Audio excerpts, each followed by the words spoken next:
Welcome to Revolt Black News. I'm your host, Eboni K. Williams.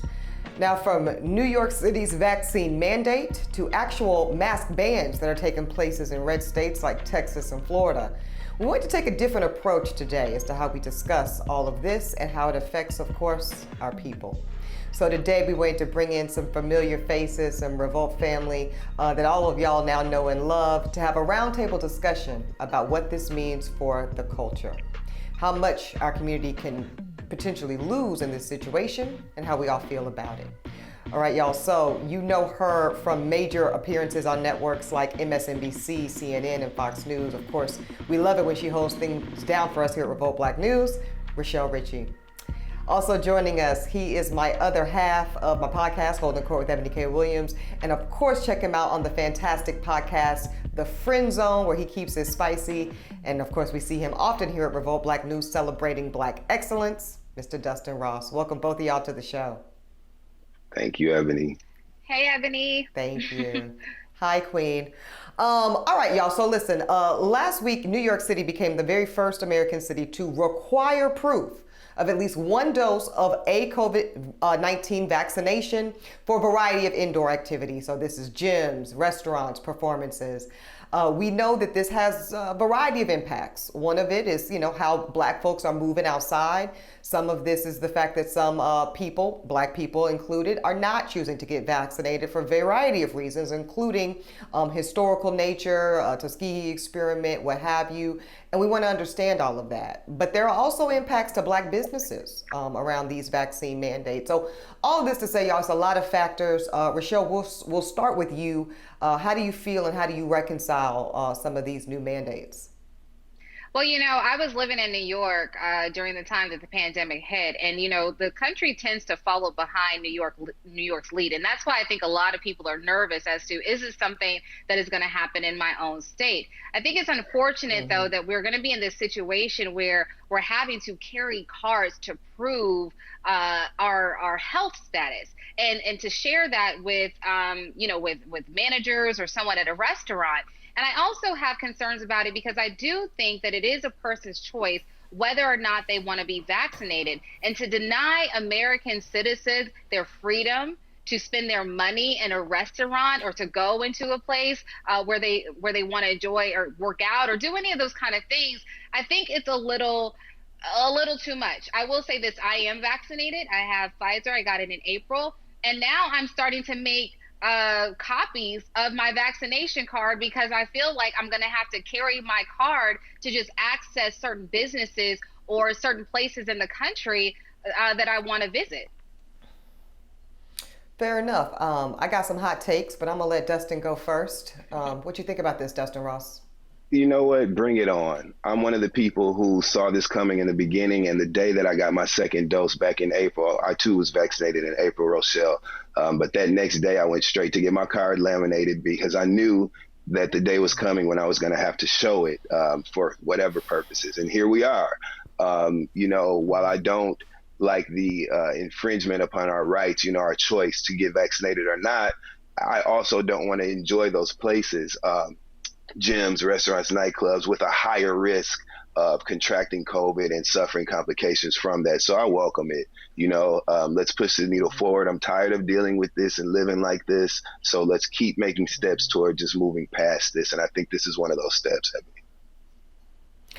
Listen, here's my thing. I'm all for civil liberties as much as the next person, but civil liberties, individual rights in this country have always been required to go up against a litmus test for the overall public health and concern and safety. Period. Carte blanche. That don't matter if it's the right of free speech, doesn't matter we're talking about the right to bear arms. Those individual rights always have limitations, and that limitation is when it starts infringing upon overall public safety. So let's talk about these variants, y'all.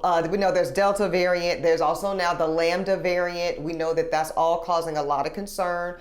We know just what you were speaking about, Rochelle, that the vast majority of hospitalizations right now are unvaccinated folks. I mean, the literal CDC data is showing that unvaccinated folks have a 2.34 times the odds of reinfection if they've already had COVID. It's all bad. It's all really bad. 99.5% of individuals currently dying of COVID-19 in the U.S. are the unvaccinated. Based off of that, what comes to your mind when you think about these variants, y'all? When we think about Delta and we think about Lambda, I'll go first, which is that I am vaccinated. I skipped the line. I got vaccinated just as soon as possible because I realized there was no line. It's like, you ever been somewhere and you're trying to respect the process, but you see like it's just a mob of people? That's what time it was. So when I got the call in February that I could get a vaccine, deuces, I'm out. That's exactly what's happened. I know I can get COVID-19 again, and because of my long-term symptom situation, I'm very scared of getting COVID again. So I am still masking, although I am vaccinated. How do y'all feel about that? I'll start with you, Rochelle. I'm definitely with you, Eboni, on that. I'm still wearing my mask, even though I'm vaccinated. I feel like I'm going to probably be wearing a mask for the next year and a half, if not 2 years, because you have all these different variants coming out, and we really don't know how the vaccinations we received are going to respond to these different variants. So I'm going to take those different precautions. When I think about the different variants that are coming out, and I think about the hospitalizations, I think about my father. And I'm going to go dark here because I need people to understand and get a real sense of what COVID looks like, because it's not a virus where you can just sometimes, isolate at home for 2 weeks and then come out and be fine. If you are okay with yourself or someone that you love having 6 liters of blood on their lungs, having what looks like black tar coming out of their lungs, if you are okay with them having to have their toes and fingers amputated because the blood is rushing to their major organs, which is taking blood from their smaller extremities. If you're okay with that, if you are okay with talking with your family member in the hospital on a Zoom call because you can't go to the hospital, then fine, do what you do. But that is the reality of COVID. And I think that there's been a little bit of a lack of real storytelling when it comes to what this virus really looks like and what it can really do. My father was 57. He had a black belt in karate. He did not smoke ever in life. He didn't drink. I drank more than he did. He never even had a beer.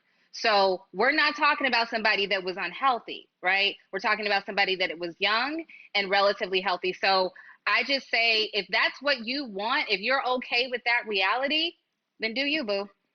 Yeah, just kind of piggybacking off of what Rochelle just so openly shared with us. You do have to be prepared for those harsh realities, and there are facts and numbers and data and real qualifiable data that supports the reason to get vaccinated. And more importantly, there are deaths that support the reasons for us to get vaccinated. So it's just time to make that hard decision. Hey y'all, now for full episodes of Revolt Black News, tune into Revolt TV. And if your cable provider doesn't carry it, make sure you reach out and let them know that you're trying to join the revolution. I'll see y'all every Thursday night at 9 p.m. Eastern, only on Revolt.